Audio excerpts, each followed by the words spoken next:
Welcome to Audiobook Heaven.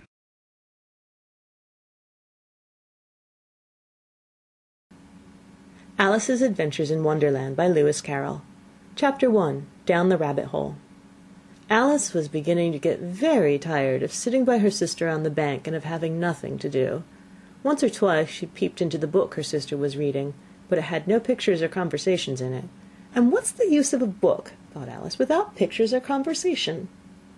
So she was considering in her own mind, as well as she could, for the hot day made her feel very sleepy and stupid, whether the pleasure of making a daisy chain would be worth the trouble of getting up and picking the daisies, when suddenly a white rabbit with pink eyes ran close by her. There was nothing so very remarkable in that, nor did Alice think it so very much out of the way to hear the rabbit say to itself, oh dear, I shall be late." When she thought it over afterwards, it occurred to her that she ought to have wondered at this, but at the time it all seemed quite natural. But when the rabbit actually took a watch out of its waistcoat pocket and looked at it, and then hurried on, Alice started to her feet, for it flashed across her mind that she had never before seen a rabbit with either a waistcoat pocket or a watch to take out of it, and burning with curiosity, she ran across the field after it, and fortunately was just in time to see it pop down a large rabbit hole under the hedge. In another moment down went Alice after it, never once considering how in the world she was to get out again. The rabbit hole went straight on like a tunnel for some way, and then dipped suddenly down, so suddenly that Alice had not a moment to think about stopping herself before she found herself falling down a very deep well. Either the well was very deep, or she fell very slowly, for she had plenty of time as she went down to look about her and to wonder what was going to happen next. First she tried to look down and make out what she was coming to, but it was too dark to see anything. Then she looked at the sides of the well, and noticed that they were filled with cupboards and bookshelves. Here and there she saw maps and pictures hung upon pegs. She took down a jar from one of the shelves as she passed. It was labelled orange marmalade, but to her great disappointment it was empty. She did not like to drop the jar for fear of killing somebody, so she managed to put it into one of the cupboards as she fell past it. "Well," thought Alice to herself, "after such a fall as this, I shall think nothing of tumbling downstairs. How brave they'll all think me at home! Why, I wouldn't say anything about it even if I fell off the top of a house," which was very likely true. Down, down, down. Would the fall never come to an end? "I wonder how many miles I've fallen by this time," she said aloud. "I must be getting somewhere near the centre of the earth. Let me see, that would be 4,000 miles down, I think." For you see, Alice had learnt several things of this sort in her lessons in the schoolroom, and though this was not a very good opportunity for showing off her knowledge, as there was no one to listen to her, still it was good practice to say it over. "Yes, that's about the right distance. But then I wonder what latitude or longitude I've got to." Alice had no idea what latitude was, or longitude either, but thought they were nice grand words to say. Presently she began again. "I wonder if I shall fall right through the earth. How funny it'll seem to come out among the people that walk with their heads downward. The antipathies, I think." She was rather glad there was no one listening this time, as it didn't sound at all the right word. "But I shall have to ask them what the name of the country is, you know. Please, ma'am, is this New Zealand or Australia?" And she tried to curtsy as she spoke. Fancy curtsying as you're falling through the air. Do you think you could manage it? "And what an ignorant little girl she'll think me for asking. No, it'll never do to ask. Perhaps I shall see it written up somewhere." Down, down, down. There was nothing else to do, so Alice soon began talking again. "Dinah'll miss me very much tonight, I should think." Dinah was the cat. "I hope they'll remember her saucer of milk at tea time. Dinah, my dear, I wish you were down here with me. There are no mice in the air, I'm afraid, but you might catch a bat, and that's very like a mouse, you know. But do cats eat bats, I wonder?" And here Alice began to get rather sleepy, and went on saying to herself in a dreamy sort of way, "Do cats eat bats? Do cats eat bats?" And sometimes, "Do bats eat cats?" For you see, as she couldn't answer either question, it didn't much matter which way she put it. She felt that she was dozing off, and had just begun to dream that she was walking hand in hand with Dinah, and saying to her very earnestly, "Now, Dinah, tell me the truth, did you ever eat a bat?" When suddenly, thump, thump, down she came upon a heap of sticks and dry leaves, and the fall was over. Alice was not a bit hurt, and she jumped up on her feet in a moment. She looked up, but it was all dark overhead. Before her was another long passage, and the white rabbit was still in sight, hurrying down it. There was not a moment to be lost. Away went Alice like the wind, and was just in time to hear it say, as it turned a corner, "Oh, my ears and whiskers, how late it's getting!" She was close behind it when she turned the corner, but the rabbit was no longer to be seen. She found herself in a long, low hall, which was lit up by a row of lamps hanging from the roof. There were doors all around the hall, but they were all locked, and when Alice had been all the way down one side and up the other, trying every door, she walked sadly down the middle, wondering how she was ever to get out again. Suddenly she came upon a little three-legged table, all made of solid glass. There was nothing on it except a tiny golden key, and Alice's first thought was that it might belong to one of the doors of the hall. But alas, either the locks were too large or the key was too small, but at any rate it would not open any of them. However, on the second time round she came upon a low curtain she had not noticed before, and behind it was a little door about 15 inches high. She tried the little golden key in the lock, and to her great delight it fitted. Alice opened the door and found it led into a small passage, not much larger than a rat hole. She knelt down and looked along the passage into the loveliest garden you ever saw. How she longed to get out of that dark hall and wander about among those beds of bright flowers and those cool fountains, but she could not even get her head through the doorway. And even if my head would go through, thought poor Alice, it would be of very little use without my shoulders. Oh, how I wish I could shut up like a telescope! I think I could, if I only know how to begin. For you see, so many out-of-the-way things had happened lately, that Alice had begun to think that very few things indeed were really impossible. There seemed to be no use in waiting by the little door, so she went back to the table, half hoping she might find another key on it, or at any rate a book of rules for shutting people up like telescopes. This time she found a little bottle on it, which certainly was not here before, said Alice, and round the neck of the bottle was a paper label, with the words "Drink me" beautifully printed on it in large letters. It was all very well to say "Drink me," but the wise little Alice was not going to do that in a hurry. "No, I'll look first," she said, "and see whether it's marked poison or not," for she had read several nice little histories about children who'd gotten burnt and eaten up by wild beasts and other unpleasant things, all because they would not remember the simple rules their friends had taught them, such as that a red-hot poker will burn you if you hold it too long, and that if you cut your finger very deeply with a knife it usually bleeds. And she had never forgotten that if you drink much from a bottle marked poison, it's almost certain to disagree with you sooner or later. However, this bottle was not marked poison, so Alice ventured to taste it, and finding it very nice, it had, in fact, a sort of mixed flavour of cherry tart, custard, pineapple, roast turkey, toffee, and hot buttered toast. She very soon finished it off. "What a curious feeling," said Alice. "I must be shutting up like a telescope." And so it was indeed. She was now only 10 inches high, and her face brightened up at the thought that she was now the right size for going through the little door into that lovely garden. First, however, she waited for a few minutes, to see if she was going to shrink any further. She felt a little nervous about this. "For it might end, you know," said Alice to herself, "in my going out altogether like a candle. I wonder what I should be like then." And she tried to fancy what the flame of a candle is like after the candle is blown out, for she could not remember having ever seen such a thing. After a while, finding that nothing more happened, she decided on going into the garden at once. But alas for poor Alice, when she got to the door, she found she'd forgotten the little golden key, and when she went back to the table for it, she found she could not possibly reach it. She could see it quite plainly through the glass, and she tried her best to climb up one of the legs of the table, but it was too slippery, and when she had tired herself out with trying, the poor little thing sat down and cried. "Come, there's no use crying like that," said Alice to herself rather sharply. "I advise you to leave off this minute." She generally gave herself very good advice, though she very seldom followed it, and sometimes she scolded herself so severely as to bring tears into her eyes. She once remembered trying to box her own ears for having cheated herself in a game of croquet she was playing against herself, for this curious child was fond of pretending to be two people. "But it's no use now," thought poor Alice, "to pretend to be two people. Why, there's hardly enough of me to make one respectable person." Soon her eye fell on a little glass box that was lying under the table. She opened it, and found in it a very small cake, on which the words "Eat me" were beautifully marked in currants.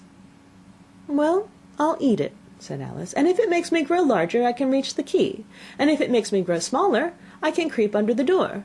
So either way I'll get into the garden, and I don't care which happens." She ate a little bit, and said anxiously to herself, "Which way? Which way?" holding her hand on the top of her head to feel which way it was growing, and she was quite surprised to find that she remained the same size. To be sure, this generally happens when one eats cake, but Alice had gotten so much into the way of expecting nothing but out-of-the-way things to happen, that it seemed quite dull and stupid for life to go on in the common way. So she set to work, and very soon finished off the cake. End of Chapter 1. Adventures in Wonderland by Lewis Carroll. Chapter 2. The Pool of Tears. "Curiouser and curiouser," cried Alice. She was so much surprised that for the moment she quite forgot how to speak good English. "Now I'm opening out like the largest telescope that ever was. Goodbye, feet." For when she looked down at her feet, they seemed to be almost out of sight. They were getting so far off. "Oh, my poor little feet! I wonder who will put on your shoes and stockings for you now, dears. I'm sure I shan't be able to. I shall be a great deal too far off to trouble myself about you. You must manage the best you can, but I must be kind to them," thought Alice, "or perhaps they won't walk the way I want to go. Let me see, I'll give them a new pair of boots every Christmas." And she went on planning to herself how she should manage it. They must go by carrier, she thought, and how funny I'll seem sending presents to one's own feet, and how odd the directions will look. Alice's right foot, Esquire. Hearthrug near the fender, with Alice's love. Oh dear, what nonsense I'm talking! Just then her head struck against the roof of the hall. In fact, she was now more than 9 feet high, and she at once took up the little golden key and hurried off to the garden door. Poor Alice! It was as much as she could do, lying down on one side, to look into the garden with one eye, but to get through was more hopeless than ever. She sat down and began to cry again. "You ought to be ashamed of yourself," said Alice. "A great girl like you," she might well say this, "to go on crying in this way. Stop this moment, I tell you." But she went on all the same, shedding gallons of tears, until there was a large pool all around her, about 4 inches deep, and reaching half down the hall. After a time she heard a little pattering of feet in the distance, and she hastily dried her eyes to see what was coming. It was the White Rabbit returning, splendidly dressed, with a pair of white kid gloves in one hand and a large fan in the other. He came trotting along in a great hurry, muttering to himself as he came, "Oh, the Duchess, the Duchess! Oh, won't she be savage if I've kept her waiting?" Alice felt so desperate that she was ready to ask help of anyone. So when the rabbit came near her, she began in a low, timid voice, "If you please, sir." The rabbit started violently, dropped the white kid gloves and the fan, and scurried away into the darkness, as hard as he could go. Alice took up the fan and gloves, and as the hall was very hot, she kept fanning herself all the time she went on talking. "Dear, dear, how queer everything is today, and yesterday things went on just as usual. I wonder if I've been changed in the night. Let me think, was I the same when I got up this morning? I almost think I can remember feeling a little different, but if I'm not the same, the next question is, who in the world am I? Ah, that's the great puzzle." And she began thinking over all the children that she knew that were of the same age as herself, to see if she could have been changed for any of them. "I'm sure I'm not Ada," she said, "for her hair goes in such long ringlets, and mine doesn't go in ringlets at all. And I'm sure I can't be Mabel, for I know all sorts of things. And she, oh, she knows such a very little. Besides, she, and I'm I. And oh dear, how puzzling it all is. I'll try if I know all the things I used to know. Let me see, 4 times 5 is 12, and 4 times 6 is 13, and 4 times 7 is... Oh dear! I shall never get to 20 at that rate. However, the multiplication table doesn't signify. Let's try geography. London is the capital of Paris, and Paris is the capital of Rome, and Rome... No, that's all wrong, I'm certain. I must have been changed for Mabel. I'll try and say, how doth the little, and she crossed her hands on her lap as if she were saying lessons, and began to repeat it. But her voice sounded hoarse and strange, and the words did not come the same as they used to. How doth the little crocodile improve his shining tail, and pour the waters of the Nile on every golden scale? How cheerfully he seems to grin, how neatly spread his claws, and welcome little fishes in with gently smiling jaws. I'm sure those are not the right words, said poor Alice, and her eyes filled with tears again as she went on. I must be Mabel after all, and I shall have to go and live in that poky little house, and have next to no toys to play with, and oh, ever so many lessons to learn. No, I've made up my mind about it. If I'm Mabel, I'll stay down here. It'll be no use their putting their heads down and saying, Come up again, dear. I shall only look up and say, Who am I then? Tell me that first, and then, if I like being that person, I'll come up. If not, I'll stay down here till I'm somebody else.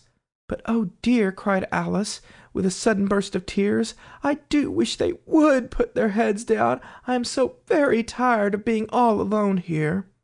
As she said this, she looked down at her hands, and was surprised to see that she had put on one of the rabbit's little white kid gloves while she was talking. How can I have done that? She thought. I must be growing small again.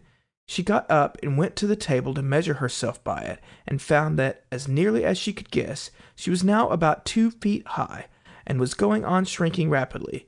She soon found out that the cause of this was the fan that she was holding, and she dropped it hastily, just in time to avoid shrinking away altogether.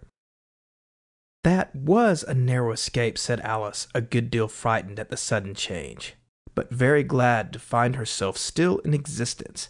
And now for the garden, and she ran with all speed back to the little door. But alas, the door was shut again, and the little golden key was lying on the glass table as before. And things are worse than ever, thought the poor child, for I never was so small as this before, never, and I declare it's too bad that it is. As she said these words, her foot slipped, and in another moment, splash, she was up to her chin in salt water. Her first idea was that she had somehow fallen into the sea. And in that case, I can go back by railway, she said to herself.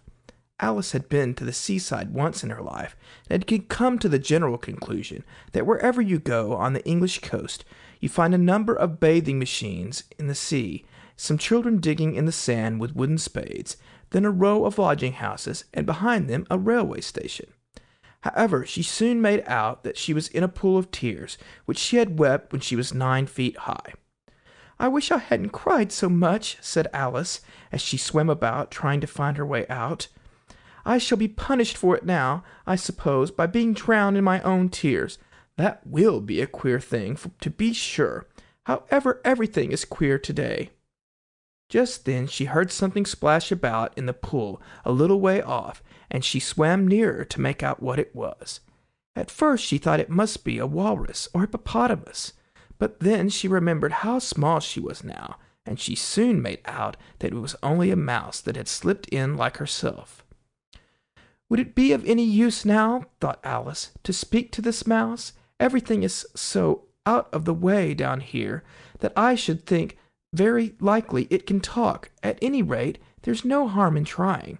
So she began, Oh, Mouse, do you know the way out of this pool? I am very tired of swimming about here. Oh, Mouse. Alice thought this must be the right way of speaking to a mouse. She had never done such a thing before, but she remembered having seen her brother's Latin grammar, a mouse of a mouse, to a mouse, oh mouse. The mouse looked at her rather inquisitively, and seemed to her to wink with one of its little eyes, but it said nothing. Perhaps it doesn't understand English, thought Alice. I dare say it's a French mouse, come over with William the Conqueror. With all her knowledge of history, Alice had no clear notion how long ago anything had happened. So she began again, Où est mon chat? Which was the first sentence in her French lesson book. The mouse gave a sudden leap out of the water and seemed to quiver all over with fright. Oh, I beg your pardon, cried Alice hastily, afraid that she had hurt the poor animal's feelings. I quite forgot you don't like cats."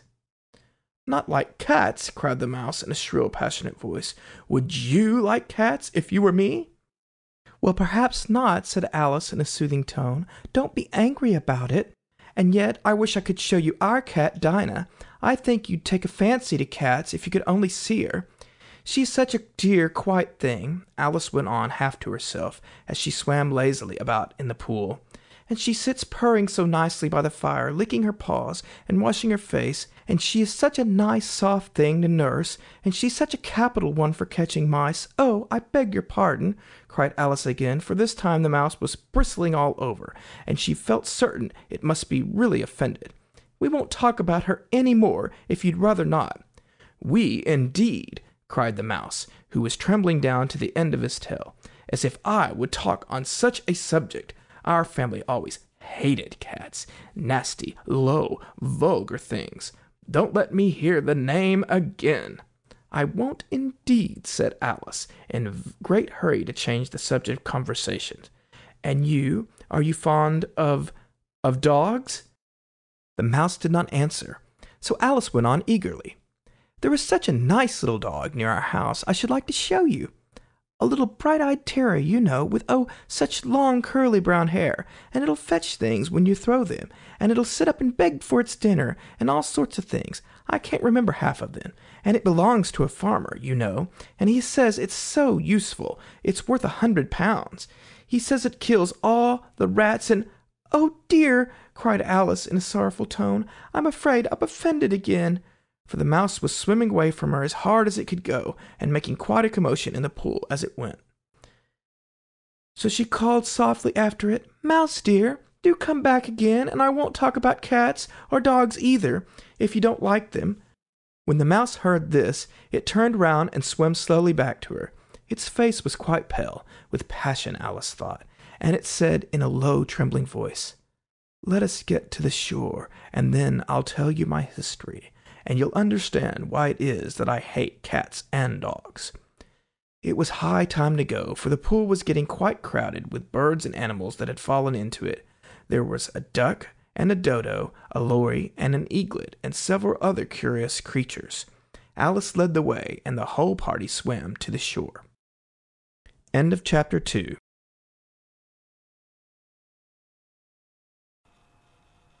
Alice in Wonderland by Lewis Carroll. Chapter 3. A Caucus Race and a Long Tale.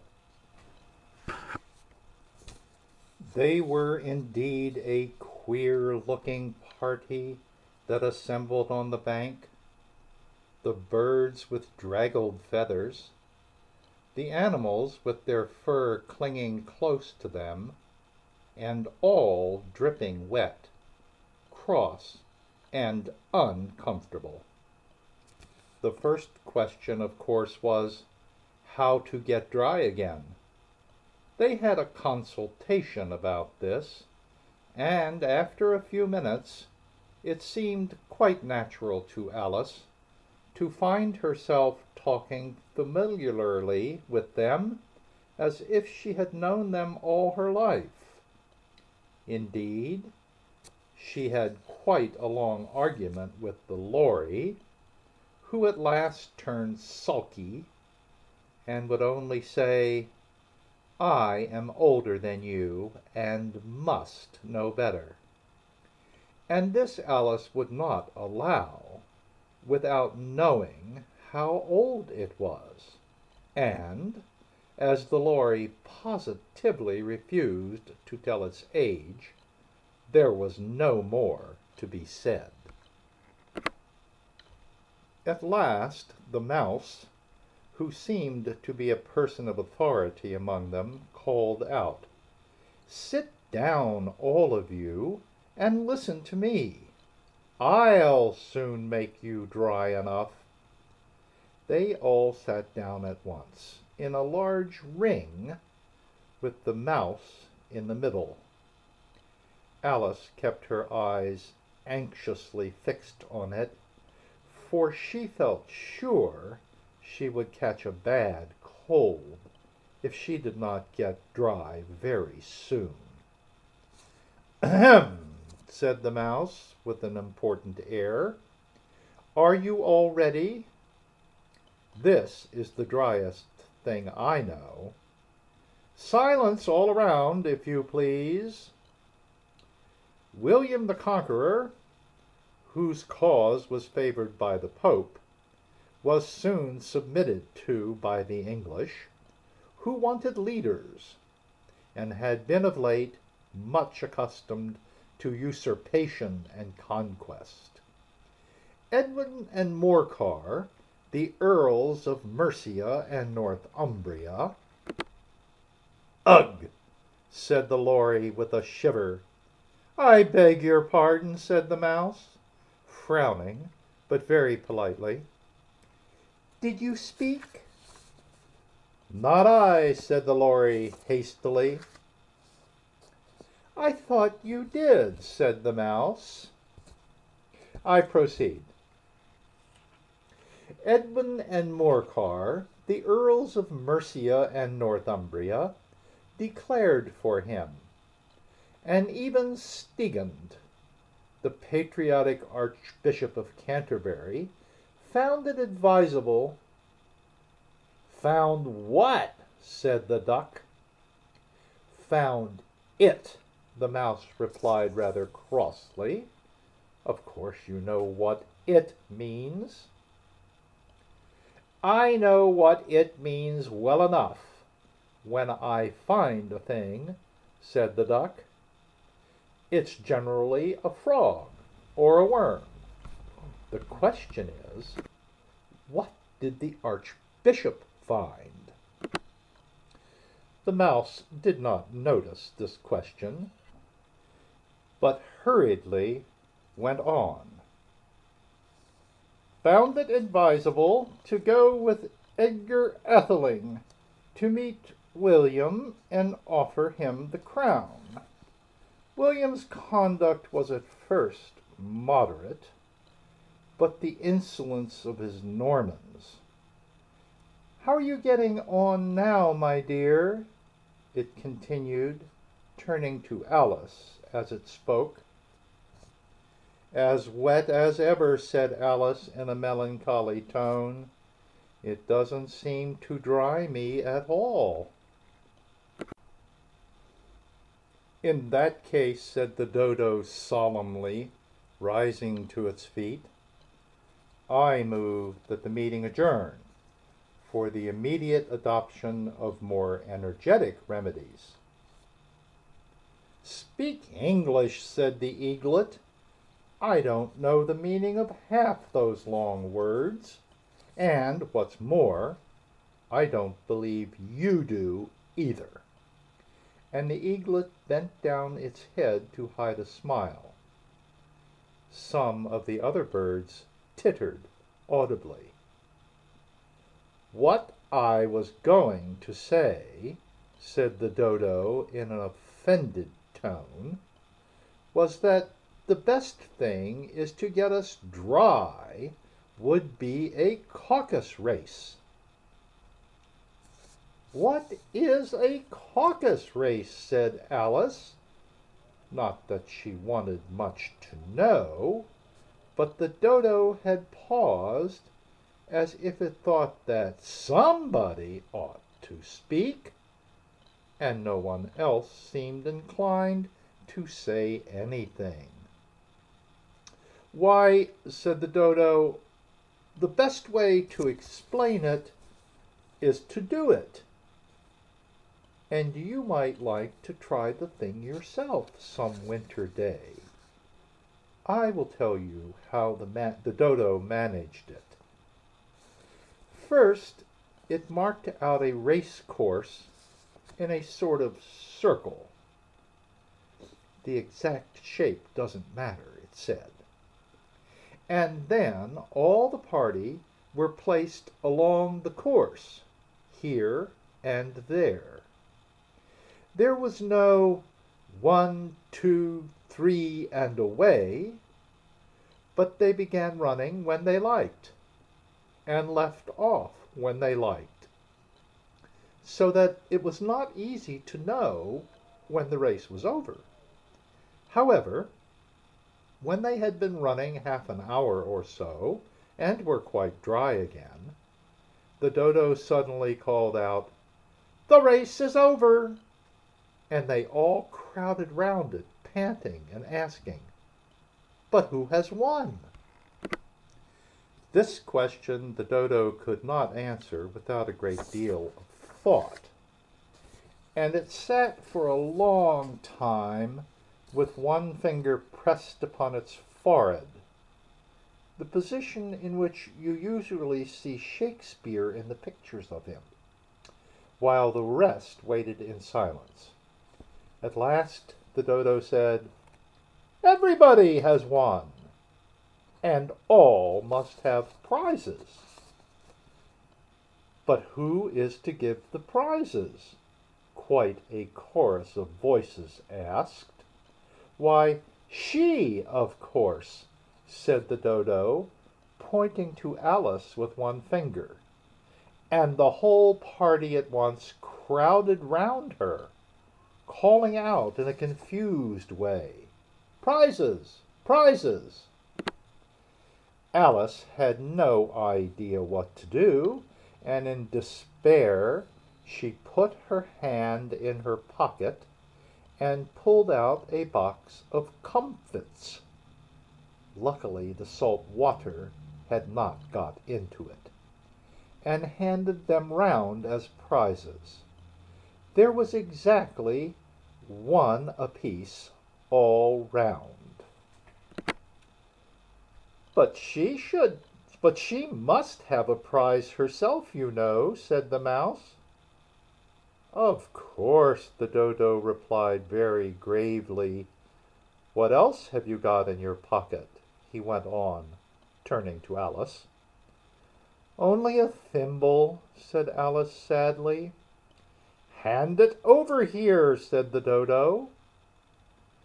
Then they all crowded round her once more, while the dodo solemnly presented the thimble, saying, "We beg your acceptance of this elegant thimble," and when it had finished this short speech, they all cheered. Alice thought the whole thing very absurd, but they all looked so grave that she did not dare to laugh, and as she could not think of anything to say, she simply bowed and took the thimble, looking as solemn as she could. The next thing was to eat the comfits. This caused some noise and confusion, as the large birds complained that they could not taste theirs, and the small ones choked and had to be patted on the back. However, it was over at last, and they sat down again in a ring and begged the mouse to tell them something more. "You promised to tell me your history, you know," said Alice, "and why it is you hate C and D," she added in a whisper, half afraid that it would be offended again. "Mine is a long and a sad tale," said the mouse, turning to Alice and sighing. "It is a long tale, certainly," said Alice, looking down with wonder at the mouse's tail. "But why do you call it sad?" And she kept on puzzling about it while the mouse was speaking, so that her idea of the tale was something like this. Here the words are written on the page 1 to 4 on a line, and the lines are offset so they snake down the page in a wavy fashion. And here's what they say. Fury said to a mouse that he met in the house, "Let us both go to law. I will prosecute you. Come, I'll take no denial. We must have a trial. For really this morning I've nothing to do. Said the mouse to the cur, "Such a trial, dear sir, with no jury or judge, would be wasting our breath." "I'll be judge, I'll be jury," said cunning old Fury. "I'll try the whole cause, and condemn you to death." And there's where the snaky text ends. Continuing, "You are not attending," said the mouse to Alice severely. "What are you thinking of?" "I beg your pardon," said Alice, very humbly. "You had got to the fifth bend, I think?" "I had not," cried the mouse, sharply and very angrily. "A knot," said Alice, always ready to make herself useful, and looking anxiously about her. "Oh, do let me help to undo it." "I shall do nothing of the sort," said the mouse, getting up and walking away.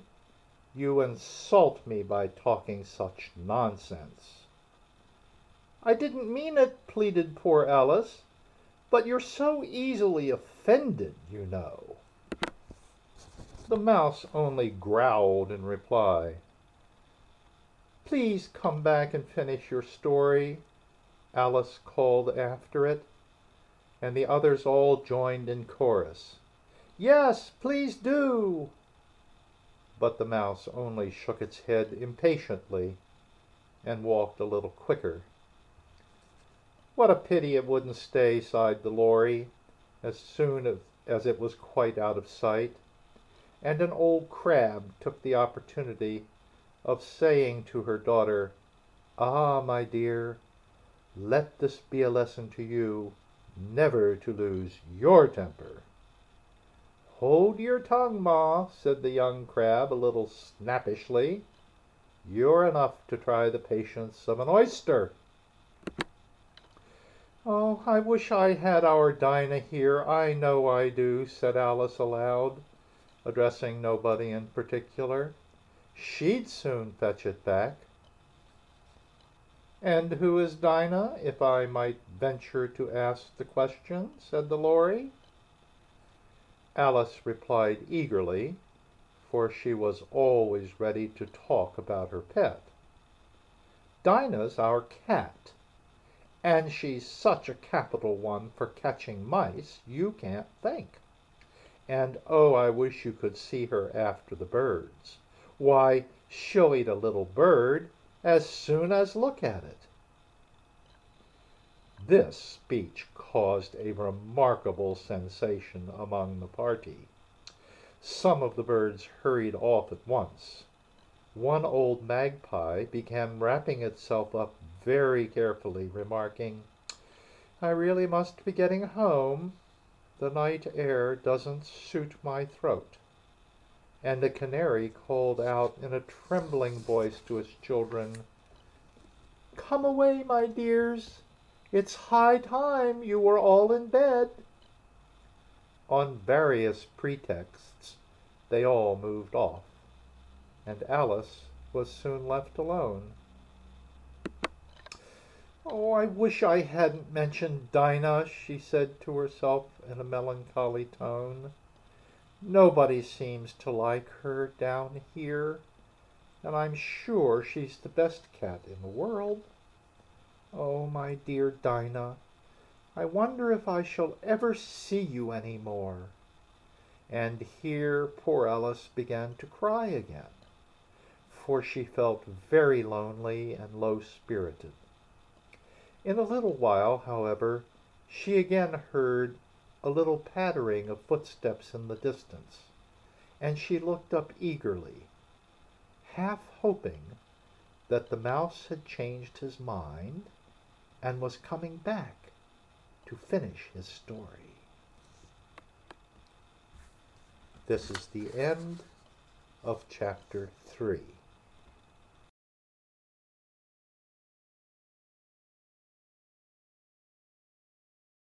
Alice's Adventures in Wonderland by Lewis Carroll. Chapter 4. The Rabbit Sends in a Little Bill. It was the White Rabbit, trotting slowly back again and looking anxiously about as it went, as if it had lost something. And she heard it muttering to itself, "The Duchess! The Duchess! Oh, my dear paws! Oh, my fur and whiskers! She'll get me executed as sure as ferrets are ferrets. Where can I have dropped them, I wonder?" Alice guessed in a moment that it was looking for the fan and the pair of white kid gloves, and she very good-naturedly began hunting about for them. But they were nowhere to be seen. Everything seemed to have changed since her swim in the pool, and the great hall with the glass table and the little door had vanished completely. Very soon the rabbit noticed Alice as she went hunting about and called out to her in an angry tone, "Why, Marianne, what are you doing out here? Run home this moment and fetch me a pair of gloves and a fan. Quick now!" And Alice was so much frightened that she ran off at once in the direction it pointed to, without trying to explain the mistake it had made. "He took me for his housemaid," she said to herself as she ran. "How surprised he'll be when he finds out who I am. But I'd better take him his fan and gloves, that is, if I can find them." As she said this, she came upon a neat little house, on the door of which was a bright brass plate with the name W. Rabbit engraved upon it. She went in without knocking and hurried upstairs in great fear lest she should meet the real Marianne and be turned out of the house before she had found the fan and gloves. "How queer it seems," Alice said to herself, "to be going messages for a rabbit. I suppose Dinah will be sending me out on messages next." And she began fancying the sort of thing that would happen. "Miss Alice, come here directly and get ready for your walk." "Coming in a minute, nurse, but I've got to see that the mouse doesn't get out."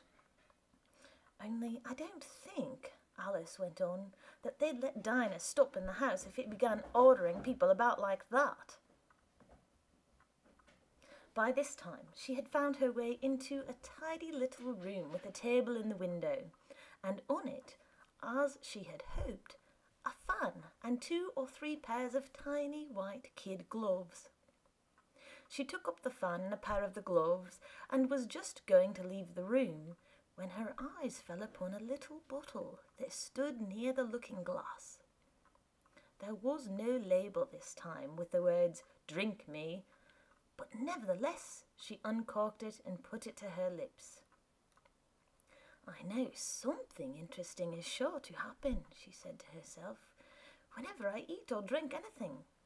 So I'll just see what this bottle does. I do hope it'll make me grow large again, for really I'm quite tired of being such a tiny little thing." It did so indeed, and much sooner than she had expected. Before she had drunk half the bottle, she found her head pressing against the ceiling and had to stoop to save her neck from being broken. She hastily put down the bottle, saying to herself, "That's quite enough. I hope I shan't grow any more. As it is, I can't get out at the door. I do wish I hadn't drunk quite so much." Alas, it was too late to wish that. She went on growing and growing, and very soon had to kneel down on the floor. In another minute there was not even room for this, and she tried the effect of lying down with one elbow against the door and the other arm curled round her head. Still she went on growing, and, as a last resource, she put one arm out the window and one foot up the chimney, and said to herself, "Now I can do no more, whatever happens. What will become of me?" Luckily for Alice, the little magic bottle had now had its full effect, and she grew no larger. Still, it was very uncomfortable, and as there seemed to be no sort of chance of her ever getting out of the room again, no wonder she felt unhappy.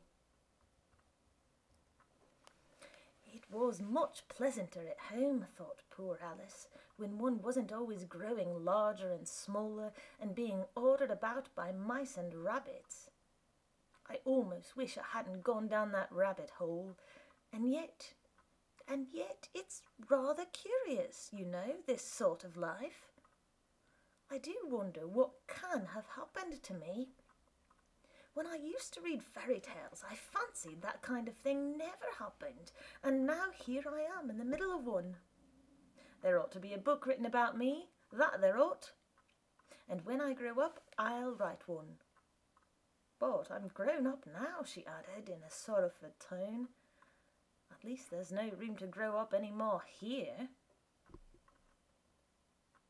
But then, thought Alice, shall I never get any older than I am now? That'll be a comfort, one way, never to be an old woman. But then, always to have lessons to learn. Oh, I shouldn't like that. Oh, you foolish Alice, she answered herself. How can you learn lessons in here? Why, there's hardly room for you, and no room at all for any lesson books. And so she went on, taking first one side, then the other, and making quite a conversation of it altogether. But after a few minutes she heard a voice outside, and stopped to listen. "Marianne, Marianne," said the voice, "fetch me my gloves this moment." Then came a little pattering of feet on the stairs. Alice knew it was the rabbit coming to look for her, and she trembled till she shook the house, quite forgetting that she was now about 1,000 times as large as the rabbit, and had no reason to be afraid of it.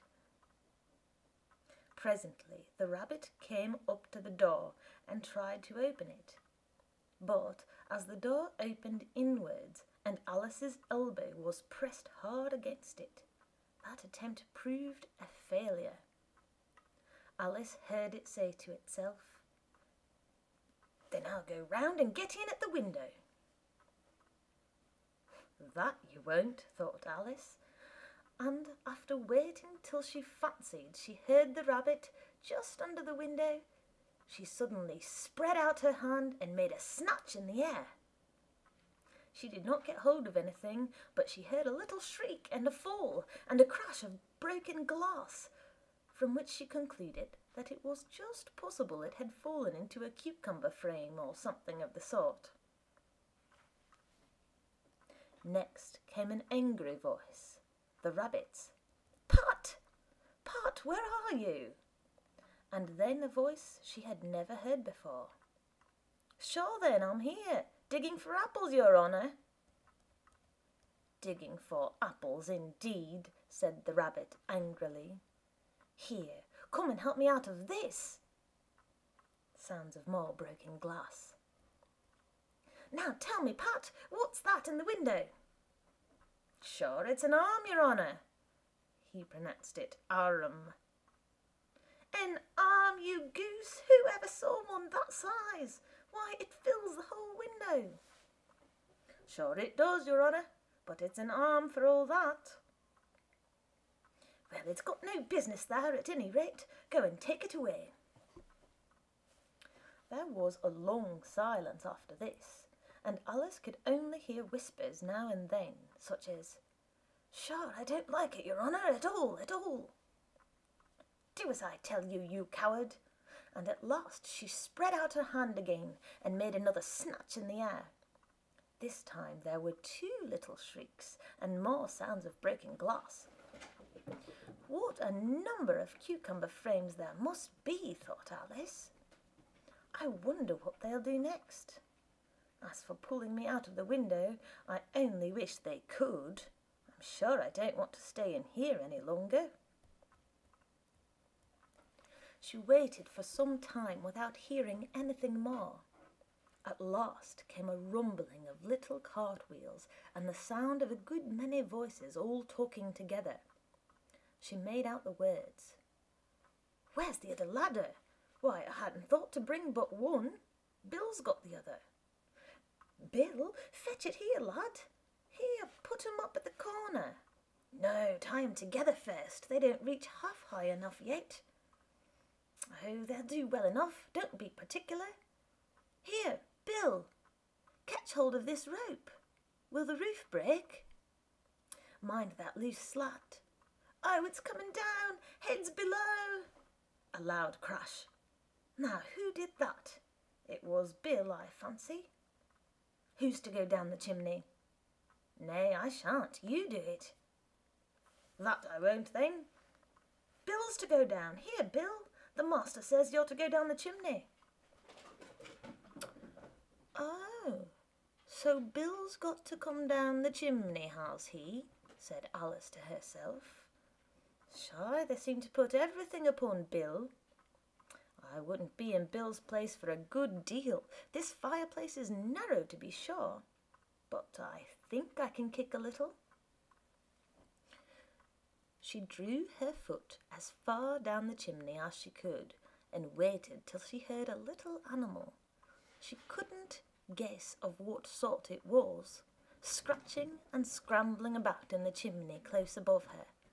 Then, saying to herself, "This is Bill," she gave one sharp kick and waited to see what would happen next. The first thing she heard was a general chorus of, "There goes Bill!" Then the rabbit's voice along, "Catch him, you by the hedge!" Then silence, and then another confusion of voices. "Hold up his head! Brandy now, don't choke him! How was it, old fella? What happened to you? Tell us all about it!" Last came a little, feeble, squeaking voice. "That's Bill," thought Alice. "Well, I hardly know no more, thank you. I'm better now, but I'm a deal too flustered to tell you. All I know is something comes at me like a jack-in-the-box, and up I goes like a skyrocket." "So you did, old fella," said the others.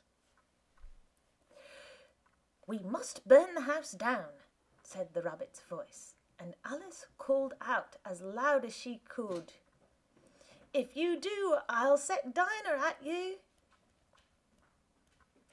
There was a deadly silence instantly, and Alice thought to herself, "I wonder what they will do next. If they had any sense, they'd take the roof off." After a minute or two, they began moving about again, and Alice heard the rabbit say, "A barrowful will do, to begin with." A barrowful of what? Thought Alice. But she had not long to doubt, for the next moment a shower of little pebbles came rattling in at the window, and some of them hit her in the face. "I'll put a stop to this," she said to herself, and shouted out, "You'd better not do that again," which produced another dead silence. Alice noted with some surprise that the pebbles were all turning into little cakes as they lay on the floor, and a bright idea came into her head. "If I eat one of these cakes," she thought, "it's sure to make some change in my size, and as it can't possibly make me larger, it must make me smaller, I suppose." So she swallowed one of the cakes and was delighted to find that she began shrinking directly. As soon as she was small enough to get through the door, she ran out of the house and found quite a crowd of little animals and birds waiting outside. The poor little lizard, Bill, was in the middle, being held up by 2 guinea pigs, who were giving it something out of a bottle. They all made a rush at Alice the moment she appeared, but she ran off as hard as she could and soon found herself safe in a thick wood. "The first thing I've got to do," said Alice to herself as she wandered about in the wood, "is to grow to my right size again. And the second thing is to find my way into that lovely garden. I think that will be the best plan." It sounded an excellent plan, no doubt, and very neatly and simply arranged. The only difficulty was that she had not got the smallest idea how to set about it. And while she was peering about anxiously among the trees, a little sharp bark just over her head made her look up in a great hurry. An enormous puppy was looking down at her with large round eyes and feebly stretching out one paw, trying to touch her. "Poor little thing," said Alice in a coaxing tone, and she tried hard to whistle to it, but she was terribly frightened all the time at the thought that it might be hungry, in which case it would be very likely to eat her up in spite of all her coaxing. Hardly knowing what she did, she picked up a little bit of stick and held it out to the puppy, whereupon the puppy jumped into the air off all its feet at once with a yelp of delight and rushed at the stick and made believe to worry it.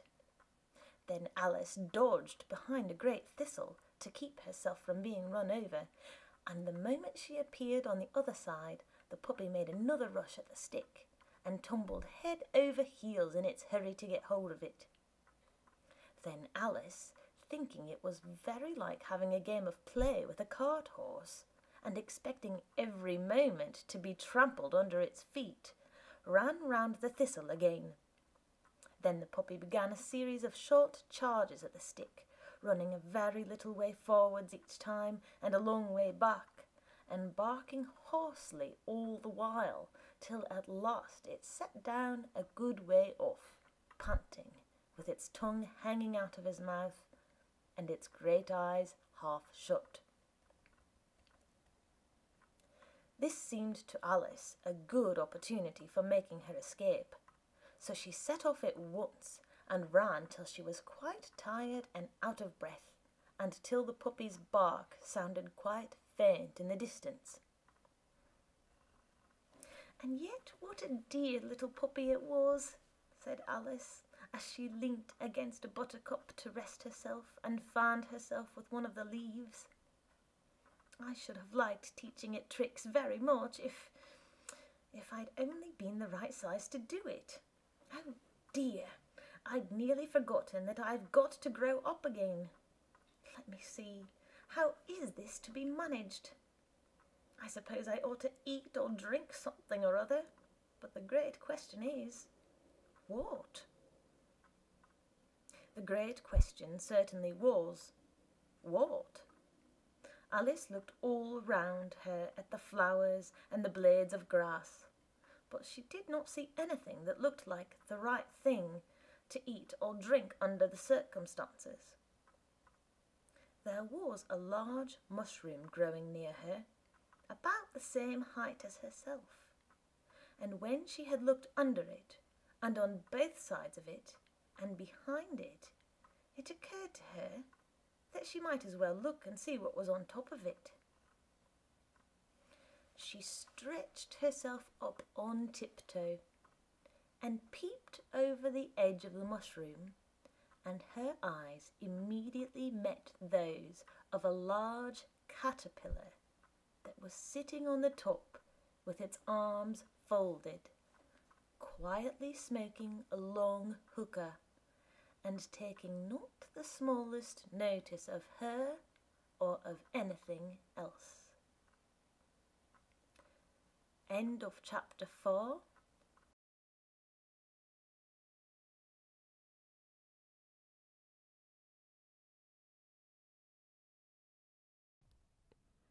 Alice's Adventures in Wonderland by Lewis Carroll. Chapter 5. Advice from a Caterpillar. The caterpillar and Alice looked at each other for some time in silence. At last the caterpillar took the hookah out of its mouth and addressed her in a languid, sleepy voice. "Who are you?" said the caterpillar. This was not an encouraging opening for a conversation. Alice replied, rather shyly, I hardly know, sir, just at present. At least, I know who I was when I got up this morning, but I think I must have been changed several times since then."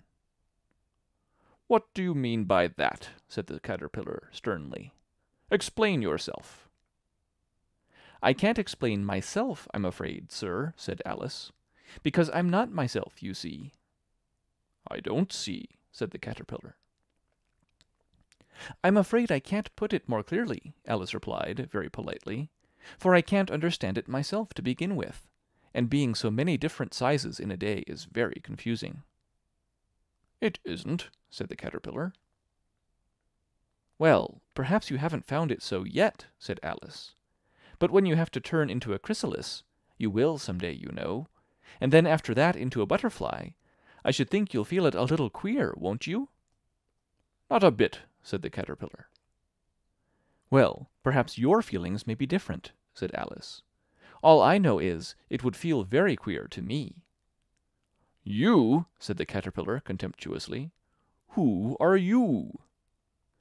Which brought them back again to the beginning of the conversation.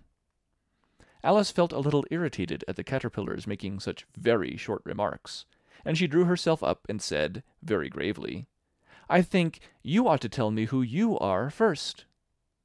"Why?" said the caterpillar. Here was another puzzling question, and as Alice could not think of any good reason, and as the caterpillar seemed to be in a very unpleasant state of mind, she turned away. "Come back," the caterpillar called after her. "I've something important to say." This sounded promising, certainly. Alice turned and came back again. "Keep your temper," said the caterpillar. "Is that all?" said Alice, swallowing down her anger as well as she could. "No," said the caterpillar. Alice thought she might as well wait, as she had nothing else to do, and perhaps after all it might tell her something worth hearing. For some minutes it puffed away without speaking, but at last it unfolded its arms, took the hookah out of its mouth again, and said, "So you think you're changed, do you?"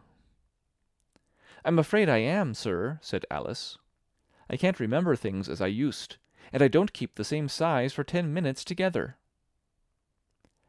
"Can't remember what things?" said the caterpillar. "Well, I've tried to say, 'How doth the little busy bee?' but it all came different," Alice replied in a very melancholy voice. "Repeat, 'Your old Father William,'" said the caterpillar. Alice folded her hands and began. "You are old, Father William," the young man said, "and your hair has become very white. And yet you incessantly stand on your head. Do you think, at your age, it is right?" "In my youth," Father William replied to his son, "I feared it might injure the brain. But now that I'm perfectly sure I have none, why, I do it again and again." "You are old," said the youth, as I mentioned before, "and have grown most uncommonly fat. Yet you turned a back somersault in at the door. Pray, what is the reason of that?" "In my youth," said the sage, as he shook his grey locks, "I kept all my limbs very supple, by the use of this ointment, 1 shilling the box. Allow me to sell you a couple?" "You are old," said the youth, "and your jaws are too weak for anything tougher than suet. Yet you finished the goose, with the bones and the beak. Pray, how did you manage to do it?" "In my youth," said his father, "I took to the law, and argued each case with my wife, and the muscular strength which it gave to my jaw has lasted the rest of my life." "You are old," said the youth, "one would hardly suppose that your eye was as steady as ever. Yet you balanced an eel on the end of your nose. What made you so awfully clever?" "I have answered 3 questions, and that is enough," said his father. "Don't give yourself airs. Do you think I can listen all day to such stuff? Be off, or I'll kick you downstairs." "That is not said right," said the caterpillar. "Not quite right, I'm afraid," said Alice, timidly.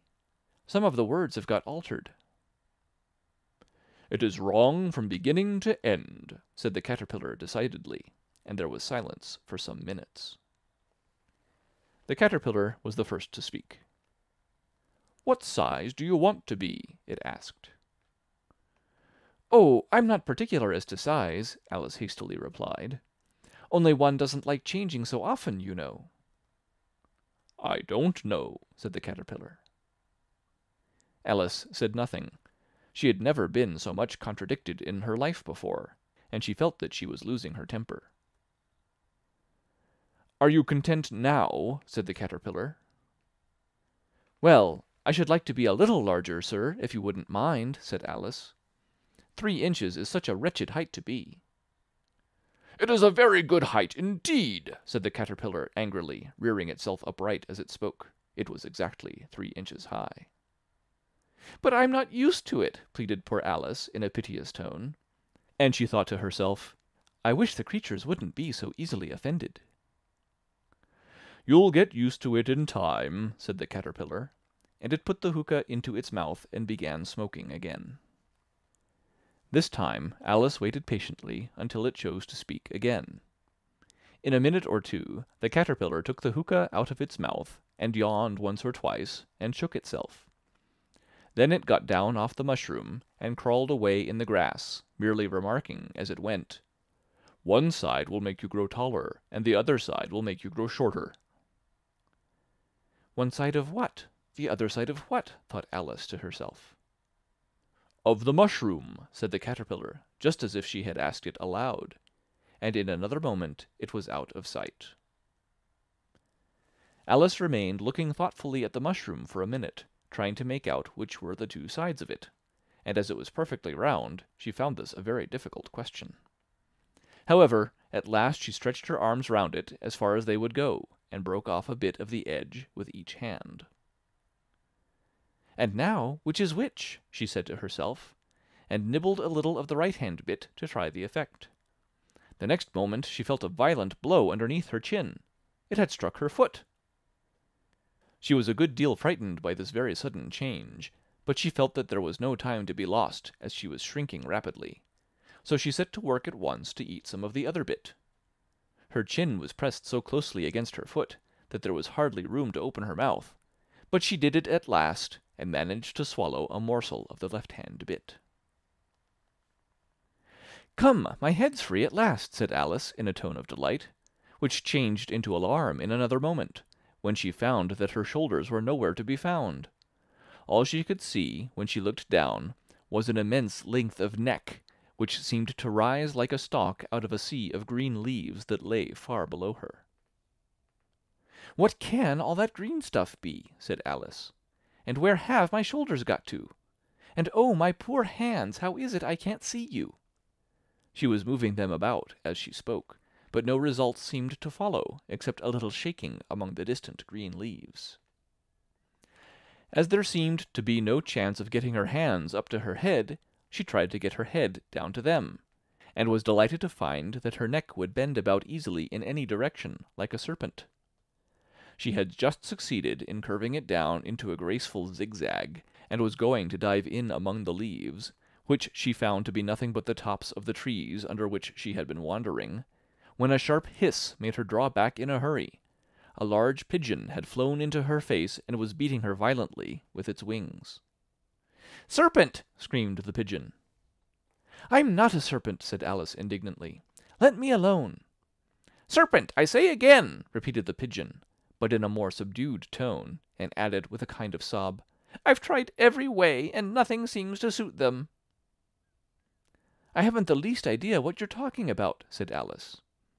"I've tried the roots of trees, and I've tried banks, and I've tried hedges," the pigeon went on without attending to her. "But those serpents, there's no pleasing them."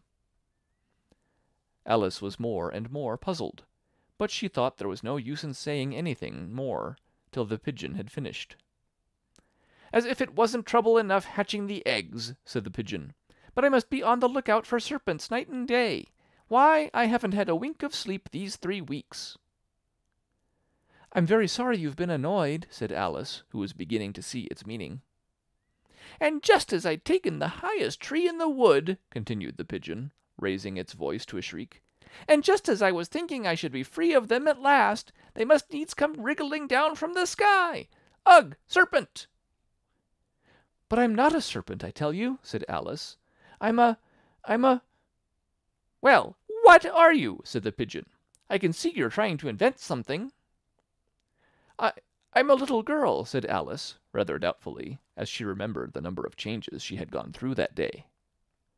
"A likely story indeed," said the pigeon in a tone of the deepest contempt. "I've seen a good many little girls in my time, but never one with such a neck as that. No, no, you're a serpent, and there's no use denying it. I suppose you'll be telling me next that you have never tasted an egg." "I have tasted eggs, certainly," said Alice, who was a very truthful child. "But little girls eat eggs quite as much as serpents do, you know." "I don't believe it," said the pigeon.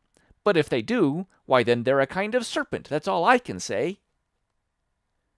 This was such a new idea to Alice that she was quite silent for a minute or two, which gave the pigeon the opportunity of adding, "You're looking for eggs, I know that well enough, and what does it matter to me whether you're a little girl or a serpent?"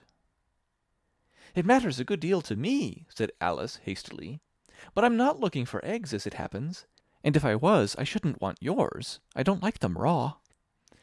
"Well, be off then," said the pigeon in a sulky tone, as it settled down again into its nest. Alice crouched down among the trees as well as she could, for her neck kept getting entangled among the branches, and every now and then she had to stop and untwist it. After a while, she remembered that she still held the pieces of mushroom in her hands, and she set to work very carefully, nibbling first at one and then at the other, and growing sometimes taller and sometimes shorter, until she had succeeded in bringing herself down to her usual height. It was so long since she had been anything near the right size that it felt quite strange at first, but she got used to it in a few minutes, and began talking to herself as usual. "Come, there's half my plan done now. How puzzling all these changes are! I'm never sure what I'm going to be from one minute to another. However, I've got back to my right size. The next thing is to get into that beautiful garden. How is that to be done, I wonder?" As she said this, she came suddenly upon an open place, with a little house in it about 4 feet high. "Whoever lives there," thought Alice, "it'll never do to come upon them this size. Why, I should frighten them out of their wits." So she began nibbling at the right-hand bit again, and did not venture to go near the house till she had brought herself down to 9 inches high. End of chapter 5.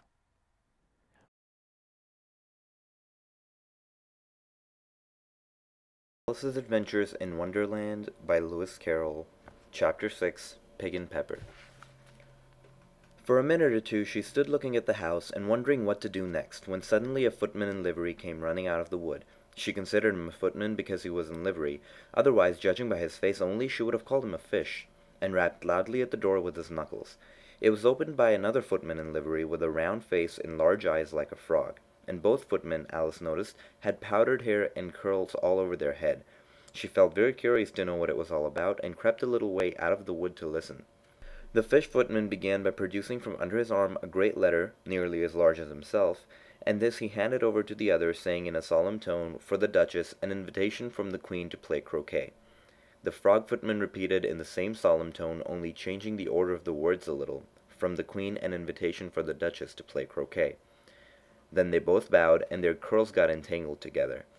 Alice laughed so much at this that she had to run back into the wood for fear of their hearing her, and when she next peeped out, the fish footman was gone, and the other was sitting on the ground near the door, staring stupidly up into the sky. Alice went timidly up to the door and knocked. "There's no sort of use in knocking," said the footman, "and that for 2 reasons. First, because I am on the same side of the door as you. Secondly, because they're making such a noise inside that no one could possibly hear you."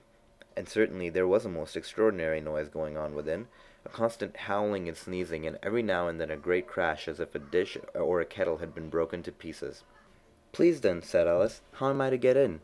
"There might be some sense in your knocking," the footman went on without attending to her. "If we had a door between us, for instance, if you were inside you might knock, and I could let you out, you know." He was looking up into the sky all the time he was speaking, and this Alice thought decidedly uncivil. "But perhaps he can't help it," she said to herself. "His eyes are so very nearly at the top of his head. But at any rate, he might answer questions." "How am I to get in?" she repeated aloud. "I shall sit here," the footman remarked, "till tomorrow." At this moment the door of the house opened, and a large plate came skimming out straight for the footman's head. It just grazed his nose and broke to pieces against one of the trees behind him. "Or next day, maybe," the footman continued in the same tone, exactly as if nothing had happened. "How am I to get in?" asked Alice in a louder tone. "Are you to get in at all?" said the footman. "That's the first question, you know." It was, no doubt, only Alice did not like to be told so. "It's really dreadful," she muttered to herself, "the way all these creatures argue. It's enough to drive one crazy." The footman seemed to think this a good opportunity for repeating his remark, with variations. "I shall sit here," he said, "on and off for days and days." "But what am I to do?" said Alice. "Anything you like," said the footman, and began whistling. "Oh, there's no use in talking to him," said Alice desperately. "He's perfectly idiotic," and then opened the door and went in. The door led right into a large kitchen, which was full of smoke from one end to the other. The Duchess was sitting on a three-legged stool in the middle, nursing a baby. The cook was leaning over the fire, stirring a large cauldron which seemed to be full of soup. "There's certainly too much pepper in that soup," Alice said to herself, as well as she could for sneezing. There certainly was too much of it in the air. Even the Duchess sneezed occasionally, and as for the baby, it was sneezing and howling alternately without a moment's pause. The only two creatures in the kitchen that did not sneeze were the cook and the large cat, which was laying on the hearth and grinning from ear to ear. "Please, would you tell me," said Alice a little timidly, for she was not quite sure whether it was good manners for her to speak first, "why your cat grins like that?" "It's a Cheshire Cat," said the Duchess, "and that's why, pig!" She said the last word with such sudden violence that Alice quite jumped, but she saw in another moment that it was addressed to the baby, and not to her. So she took courage and went on again. "I didn't know that Cheshire Cats always grinned. In fact, I didn't know that cats could grin." "They all can," said the Duchess, "and most of 'em do." "I don't know any that do," said Alice very politely, feeling quite pleased to have gotten into a conversation. "You don't know much," said the Duchess, "and that's a fact." Alice did not like at all the tone of this remark, and thought it would be as well to introduce some other subject of conversation. While she was trying to fix on one, the cook took the cauldron of soup off the fire, and at once set to work throwing everything within her reach at the Duchess and the baby. The fire-irons came first, then followed a shower of saucepans, plates, and dishes. The Duchess took no notice of them even when they hit her, and the baby was howling so much already that it was quite impossible to say whether the blows hurt it or not. "Oh, please mind what you're doing!" cried Alex, jumping up and down in agony of terror. "Oh, there goes his precious nose!" as an unusually large saucepan flew by, and very nearly carried it off. "If everybody minded their own business," said the Duchess in a hoarse growl, "the world would go around a deal faster than it does." "Which would not be an advantage," said Alice, who felt very glad to get an opportunity of showing off a little of her knowledge. "Just think of what work it would make for the day and night. You see, the earth takes 24 hours to turn around on its axis." "Talking of axis," said the Duchess, "chop off her head." Alice glanced rather anxiously at the cook to see if she meant to take the hint, but the cook was busily stirring the soup, and seemed not to be listening. She went on again. 24 hours, I think, or is it 12? "Oh, don't bother me," said the Duchess. "I never could abide figures." And with this she began nursing the child again, singing a sort of lullaby to it as she did so, and giving a violent shake at the end of every line. "Speak roughly to your little boy, and beat him when he sneezes. He only does it to annoy, because he knows it teases." And then the chorus, in which the cook and the baby joined. "Wow, wow, wow." While the Duchess sang the second verse of the song, she kept tossing the baby violently up and down, and the poor little thing howled so that Alice could hardly hear the words. "I speak severely to my boy, and beat him when he sneezes, for he can thoroughly enjoy the pepper when he pleases." Wow, wow, wow. "Here, you might nurse it a bit if you like," the Duchess said to Alice, flinging the baby at her as she spoke. "I must go and get ready to play croquet with the Queen." And she hurried out of the room, and the cook threw a frying pan after her as she went, but just missed her. Alice caught the baby with some difficulty, as it was a queer-shaped little creature, and held out its arms and legs in all directions. "Just like a starfish," thought Alice. The poor little thing was snorting like a steam engine when she caught it, and kept doubling itself up and straightening itself out again, so that altogether for the first minute or two it was as much as she could do to hold it. As soon as she had made out the proper way of nursing it, which was to twist it up in a sort of knot, and then keep tight hold of its rear end and left foot, so as to prevent its undoing itself, she carried it into the open air. "If I don't take this child away from me," thought Alice, "they're sure to kill it in a day or two. Wouldn't it be murder to leave it behind?" She said the last words out loud, and the little thing grunted in reply. It had left off sneezing by this time. "Don't grunt," said Alice. "That's not at all a proper way of expressing yourself." The baby grunted again, and Alice looked very anxiously into its face to see what was the matter with it. There could be no doubt that it had a very turn-up nose, which was more like a snout than a real nose.